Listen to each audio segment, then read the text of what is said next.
Good day, everyone. Today's video is going to be a little different from the videos I normally make. I kind of wanted to give you guys a little update.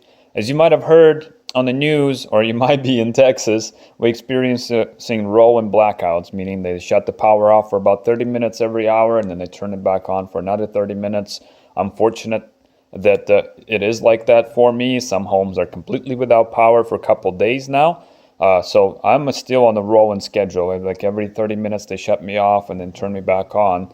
So what I got going on, as you might have, if you've been watching my channel, I have my 6 Nissan Leaf modules connected to the 1500 watt reliable inverter.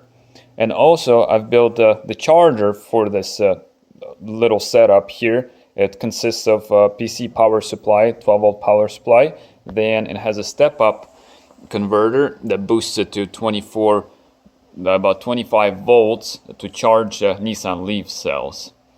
So what I'm doing, every time the power comes on, the charger comes on and it starts charging my little Nissan Leaf cells.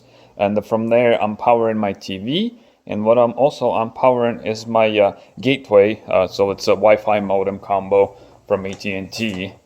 So I'm powering it from also from the inverter. So whenever power goes out, my internet stays on and I still able to watch Netflix and whatnot, and you know, still have access to the internet from all my devices, which is real cool. So this setup, I've built it a while back. If you're interested, you can go back on the videos and you can see the way I've built you know, the solar generator and then also the way I built the charger. After this is all over, I think my next step would be adding the solar panel and a charge controller for the solar panel to this setup. It'd be real cool because whenever the sun is out, I'll be able to charge it also. So that's for the future videos. I'm gonna do that as soon as the weather clears up a little bit.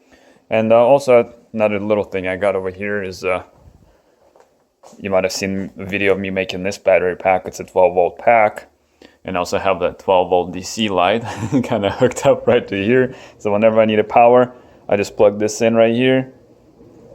Real simple. And then I have the light if I need it. And then whenever the power comes on, I can also recharge it.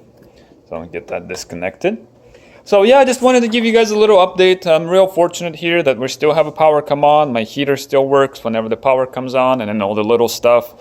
I mean, the TV is not a necessity, but it's real good that I can do that. I can run my coffee maker off of it. If I don't have a power for a little while, I can run my coffee maker off of it. I also have a pellet grill outside that also needs the power. So if there's no power, I can run another extension cord and plug that into here, and I can run my grill outside, which is real cool. So alrighty guys, I just wanted to give you this little update, little video. If you're interested in the future updates to this or whatnot, subscribe. I'm gonna make way more videos. And I hope you're staying warm. I hope you have the power, and hopefully you get back to normal here pretty quick. Bye-bye.